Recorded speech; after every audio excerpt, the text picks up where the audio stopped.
I don't think that doing takeaway is the answer. I don't think that doing veggie boxes or groceries is the answer, because if everyone's doing takeaway and everyone's doing veggie boxes and everyone's doing groceries, then what's your point of difference? What do you stand for? What's the reason why people are going to come to you? This is the Deep in the Weeds podcast. I'm Anthony Huckstep.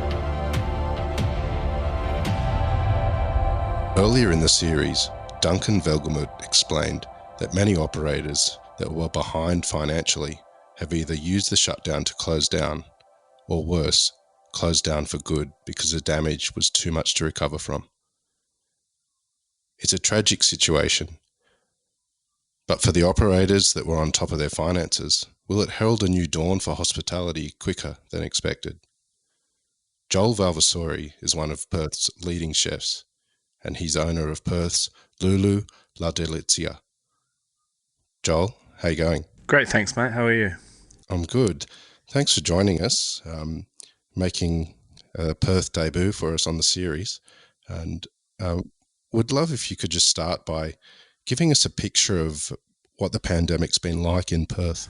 Look, I think it's the one time people won't make fun of us for being so far away from everyone. So I think Perth's held up relatively well, minus a few cruise ships and the occasional sheep ship or whatever that's managed to bring in a lot of cases. I think we've fought through it pretty well.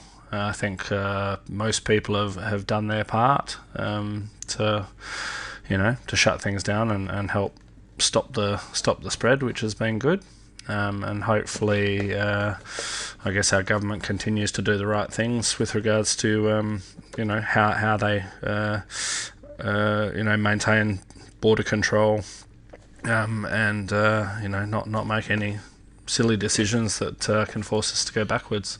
Let's go back to sort of that sort of fateful week for the industry when the government sort of announced that the restaurants had to close down except for takeaway. What was the immediate impact for you? Well, we had started off 2020 in quite a strong fashion. I was shocked because every year you sort of go, I don't know if we can do better than last year. But the year started off strong, and we're very positive. The few weeks leading up were surprisingly strong as well, even though there were murmurs and so on. There was starting to be reports of things happening and the spread and so on. We were still having very strong weeks, which was quite promising until that final week before the shutdown, and then that was when you immediately noticed a huge drop in clientele. And come, we'd spent weeks planning and strategizing on how we would, how we would change and survive this. I think we got to about 11:30 in the morning on the day the 4 square metre rule came in. So it was a Friday just before lunchtime. We packed up our computers. I was jumping back into do service with the guys, and I think at 11:45 they announced the 4 square metre rule, effective immediately. And we're a small 50-seat restaurant, and we were essentially fully booked for lunch. So luckily for us, it was a beautiful Perth day, and we have quite a large alfresco sort of piazza available to us out the front. So we just threw all of our tables out into the middle of the piazza, and then traded all of Friday essentially outside. With I think we had about it was 11 people inside we were allowed at the time. We traded that Friday and Saturday, with good weather. And there seemed to be a bit of a party atmosphere going. I think people kind of saw the writing on the wall then, but that time leading into lunchtime, and then all of a sudden having to dismantle your restaurant and go, how the fuck are we going to do this? That was a that was a tough day. And going into the Sunday after, obviously, I caught up with a few other restaurant owner friends, and I think at that stage we were hoping for a full shutdown, because we could see that it wasn't going to work. We're geared to do 600. Our restaurant personally, we're geared to do 600 plus covers a week. We've got 24 staff on the books, or had 24 staff on the books at the time. So you're trying to protect them. You're trying to protect their wages, their health. Everything, their livelihoods, and you could see that it wasn't going to be possible. And you couldn't just single out a few people to look after. You wanted to look after everyone. So that was probably the hardest bit going into it. What was the impact? What was the decisions that you made early on to get through the period? Look, we had a couple of, we had several contingencies going into it, but they kind of all went out the window as soon as the 4 square metre rule was announced. And then we didn't know what to do. We didn't want to jeopardise our product, which is our handmade pasta. It's not the kind of thing that's going to travel well. I think most takeaways at least 30% worse than what you'd get in the shop, and I think our pasta would probably be a good 40 to 50% worse having it in takeaway as well. So we really resisted against that, and the contingency became more about shutting down things, putting on hold, contracts, loans, accounts, things like that, rent and so on. So that's what sort of the first couple of weeks of being shut was dealing with all the back of house still. There were still lots of things to manage like that. What sort of financial position were you in leading into the pandemic, and did that allow you to cope with the shutdown during that first period? Yeah, like we've my wife, my partner, manages the accounts side of the business, among other things. That's one of her really strong points. So I deal with cash coming in, she deals with cash going out. And yeah, we were in a strong enough position, and up to date on a lot of our accounts and things like that to to be able to weather that storm. And it was more a question of how long will this go on for, as to how much do we have in our reserves to be able to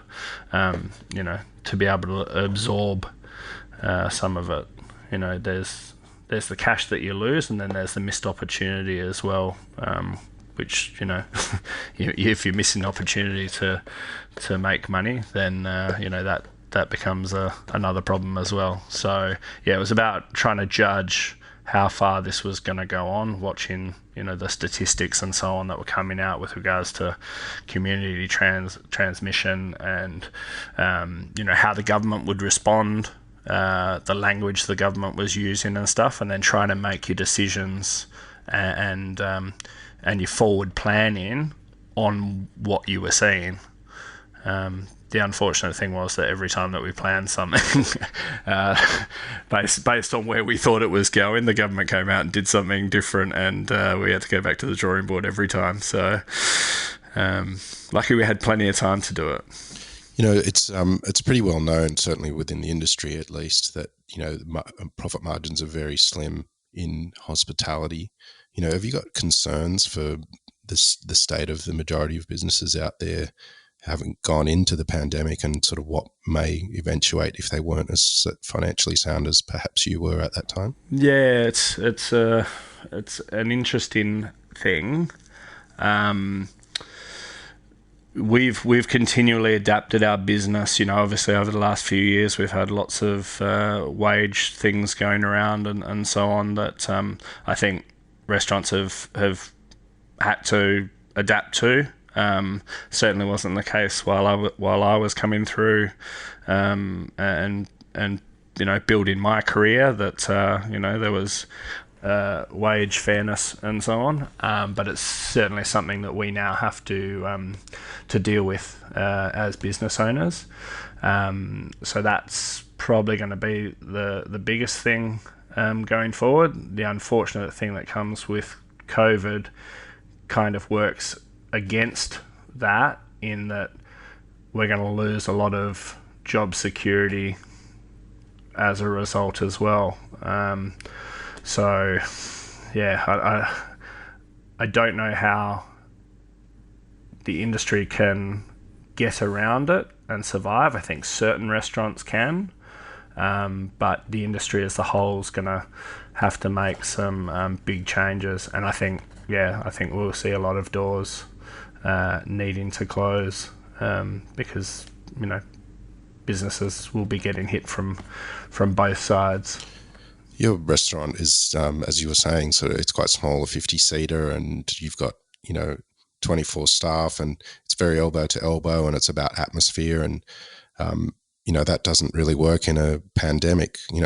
Have you had, different thoughts about your restaurant model moving forward because of this situation? If we can make it summer or all year round, then that would be good. So maybe global warming's the way to go. It's a tough one. We still have to, we've got a very good product that's in good high demand.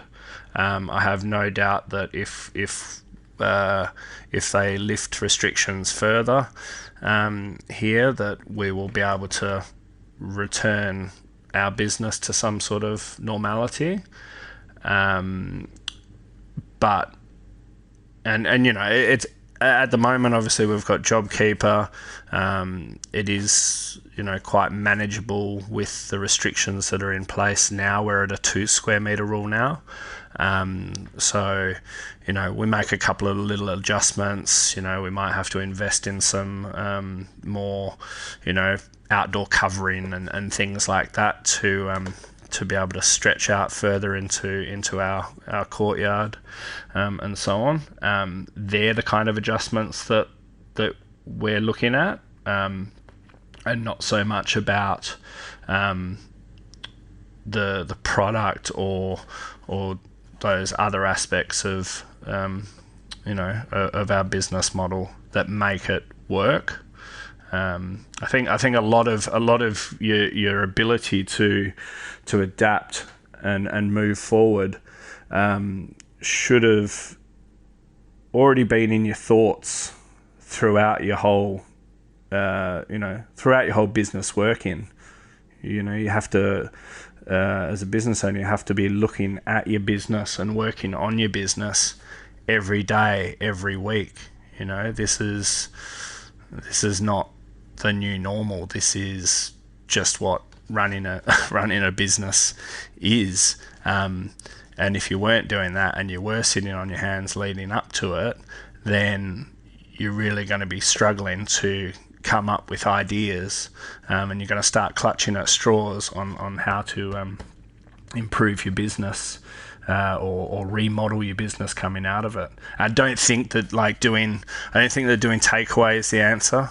I don't think that doing veggie boxes or groceries is the answer, because if everyone's doing takeaway and everyone's doing veggie boxes and everyone's doing groceries, then what's your point of difference? What do you stand for? What's the reason why people are going to come to you and not to the other 50 restaurants that are all attempting the same model? You have to look back at what you do as a restaurant and what makes you special. Well, let's have a look at that. You sort of mentioned your beautiful handmade pasta.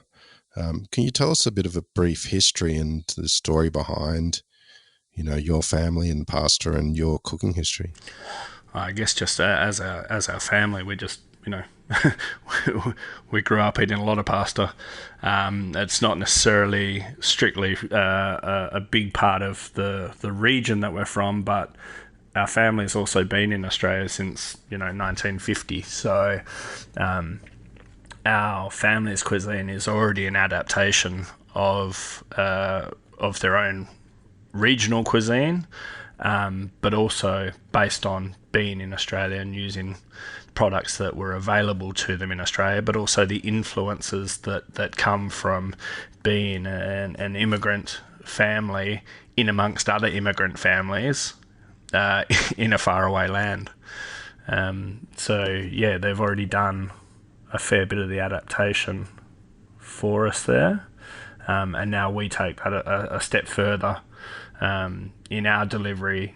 We call our food immigrant food. We don't really call ourselves an Italian restaurant, so to speak, because we take a lot of these aspects of our family's cuisine, of the original regional cuisines, and then we reflect them onto the the West Australian, but the Australian dining public, based on how we think they would like to eat it. Can you tell us a bit about the region that your family originally came from, and give us some examples of the dishes that you're sort of translating in Western Australia from that region? Yeah, okay. The family's from Friuli, Venezia Giulia, up in the top eastern corner of Italy. Borders Austria, borders Slovenia, and the Veneto region as well. So it's I guess as you travel across the region itself, you get a mix of those other cultures throughout the cuisine. And as you head toward, we're more towards the western border, which is towards the Veneto border. So we probably have a little bit more in the way of a Venetian influence as well in our side of the cuisine. There's a range. It goes from polenta and meatballs over to sausages and sauerkraut, or bravada, which is pickled fermented turnips, which are essentially the same idea as sauerkraut, but lots of horseradish and lentils, legumes, things like that, lots of bitter leaves and sharp vinegars and things like that. So it's quite an interesting dynamic cuisine, and one that's not explored terribly heavily in Australia. We take aspects of that. We take aspects of modern cuisine. We take just the great produce that we have around. Lots of seafood and stuff like that, and probably just use little flecks of our heart, and use that to transform these products into an Australian Italian beauty, or delight, as we call them. What are some of the local Western Australian produce that you've been able to weave into what you do at the restaurant? Yeah, I guess a couple of the big ones that are hugely popular. The West Australian marron, from down Pemberton Way and so on. A lot of people like to just serve marron all the time with butter and truffle and so on. We work them into some of our more traditional sort of pasta sauces. We've got one called alla busera, which is you sort of find that in around the ocean side, the Adriatic side of Friuli, all the way down the Adriatic coast, down into Croatia. And it's well, there's different versions of it, but one that we do is a sort of tomato saffron kind of sauce. We do things like that. We serve it with gnocchi. When we get hold of truffles, we treat the truffles quite simply and let them sort of speak for themselves, and just put it with a backdrop of one of our beautiful hand cut pastas or something. We try not to get too playful. I guess that's not just the way we want to go, but it's also a symptom of, well, not a symptom, it's a reflection of what our customers respond well to. When I rang you recently to appear on the show, I think you were up a ladder with a hammer or something, or a screwdriver fixing something, explaining to me that this is the life of a chef and restaurateur now. What have you been doing differently in this period leading up to reopening the restaurant? Well, we've always considered our restaurant to be quite a warm space, but once you take the people out of it, it becomes less warm. And I'm not like talking heat warm. I'm talking warm in comfort and feel. So we've just done little bits and pieces, putting up more trinkets, more shelves, wine bottles, bloody bunches of bay leaves, things like that. But also adapted certain parts of our restaurants and stuff to accommodate some of these changes and stuff. So you spend half your time with a tape measure in your hand, measuring what's 2 square meters, what's bloody 4 square meters, what's 1.5 meters between tables, and all that business, and the other half with a drill, screwing, unscrewing shit, moving it around, changing tabletop sizes, and doing whatever you have to do. But yeah, to be honest, I have barely stepped in the kitchen. I stepped in the kitchen for the first time for our first a la carte service last night, and it fucking felt great. But yeah, up until now, it's been a lot of time in the on the computer, a lot of time with a drill in hand, making plans and executing plans. What was it like when you opened the doors again and you had guests in?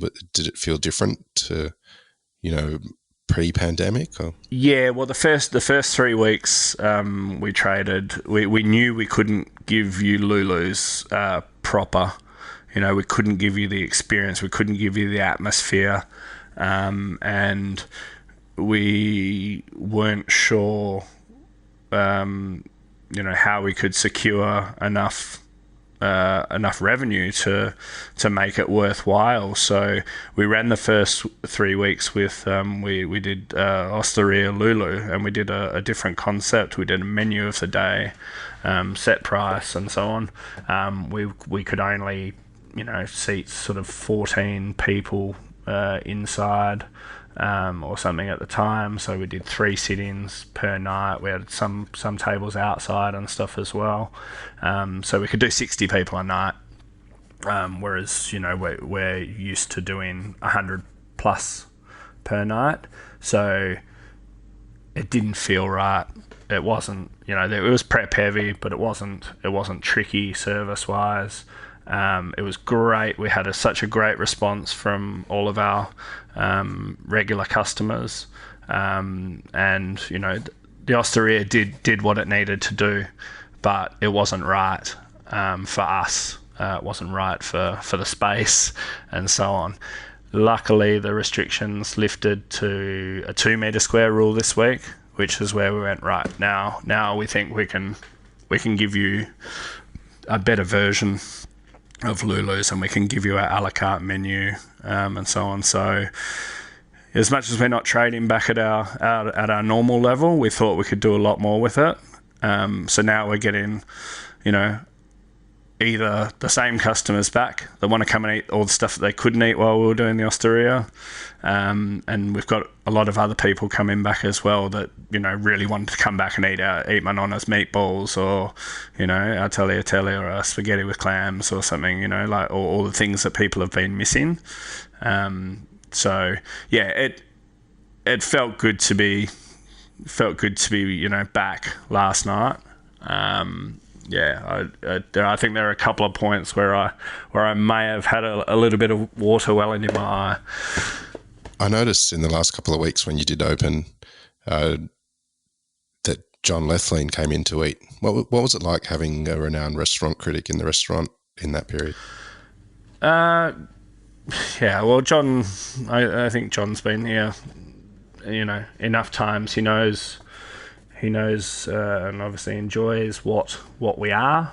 Of course, it wouldn't have felt right to him because he's used to being in the room when there's 100 people, floating around. And he's used to it being loud and so on. Of course it was different, but this is a symptom of the restrictions. What we needed to do for everybody coming back, and I think this is a really big thing for every restaurant operator, is we need to get back and remember what hospitality is. What are the key things that make up hospitality? You've got all these people coming back that want to see you, they want to congratulate you, and so on. And you've had all this time where you couldn't serve people, and if you're in it for the right reasons in the first place, remember that hospitality was the right reason, and it's all about serving people, making people's experiences as good as they can be. And I think that's the most important thing coming out. So whether you're dealing with John Lethlean or any other person, that's what you're there for. That's what you got to give them, and hopefully, that's what people will respond to. During the time when your restaurant was shut and there was sort of the uncertainty of it reopening, what were you missing about what you do with your own restaurant? Well, if anyone follows my Instagram account, I did a fair bit of cooking, not necessarily cooking pasta, but I did a fair bit of cooking in my wood-fired oven. And every time that I cooked, I managed to cook for about 20 people. But I only had my wife and my 2 kids to cook for. And, the amount of times that we thought, we should get that person over. Can't even have the bloody next door neighbours over, like that was a very hard thing to do, is to adjust to the life of not being able to cook for people, Can still cook for pleasure, but you can't cook for people. What's some of the positives to come out of this for you? I think we had a great amount of time for family, to spend with the kids. I was home every night for a good long while, and the kids have never had that. They'd be lucky if they had me 2 to 3 nights a week for their whole lives. So that was really good. I guess you had a chance to start a few things that you'd been putting off for a long time, and I guess it's just a big reality check for us as well. Just as people, what are we doing? What are we doing it for? What's important? They're probably the biggest things that we got out of it. What do you hope emerges in the hospitality sector moving forward after we get to the other side of this? I think that, hopefully there's a lot of correction within the industry on lots of fronts, but I guess one of the main things is that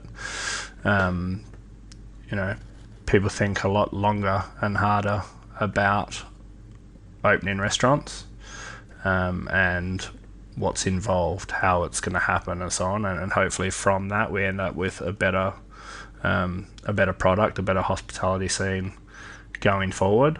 I think one of the things that you obviously have to take into account now is, how am I going to do it whilst looking after my staff?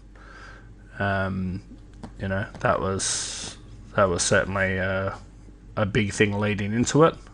I don't see why it should be less of a thing coming out of it. But yeah, definitely, having people look harder at their businesses before they open, and not just go, I'm going to open a taco joint, and then the next week, it's I'm going to open another burger joint in a city full of 400, premium burger joints, and so on. Looking at their businesses and go, what's going to make my product stand out, and so on. What's the vibe that's going to go with it? Just creating great total packages. You can think of several ones, around the country that have just nailed it. And you sort of look at them and go, what have they done? What have they done that is just capturing, the imagination of people? So hopefully we see an improvement in the sector in that regard. A little earlier you were saying about, with the restaurant open, but with the restrictions and the room not as full as you'd like, it didn't feel like the restaurant normally feels, and it didn't feel quite right, but when it is full again and the restrictions are gone and you've got that bustling, busy restaurant again, how are you going to feel? There'll be a greater sense of relief. One thing that I've just never been content with is that the next week will be as strong as the last week. So it always forces me to look into the next week, or or the next fortnight even, and go, yeah, but what if the trade's down? How are we going to get the trade to lift? What are we going to do? What are we going to do on social media? What are we going to do, to keep driving the business further? Because I guess one of the things that, spurs me on, and always has, is the fear of failure. So, if I feel if something fails, it's because I just haven't done enough to stop it from failing. So what do you think is the way forward for yourself with that sort of pressure on yourself? Do you think that your model might change to release that pressure and just let the business be what it is? Changing myself. Like I said, this has been a bit of a reality check. I'd still like to be able to return the business to what it was, so that if I was to make changes, that it was on my terms and not on the terms of a global pandemic, because there's a difference between doing it on your own terms and the feeling you would get from that versus, it's no different to like a football player being dropped from a side versus a football player that, that reaches his peak and then chooses to retire. It's hard to still choose to retire, but at least you go out on your terms and not on, the terms of someone else. Well, mate, I very much look forward to seeing your restaurant full at capacity again and bustling along as it does. Really appreciate you sharing your story today. Keep in touch, and we'll talk to you soon. Beautiful. Thanks for having me. This is the Deep in the Weeds podcast. I'm Anthony Huckstep. Stay tuned as we share the stories of Australia's hospo community, suppliers and producers in search of hope during this pandemic. Special thanks to executive producer Rob Locke for making this all happen. Follow us on Instagram at Deep in the Weeds Podcast, or email us at podcast@deepintheweeds.com.au. Stay safe and be well.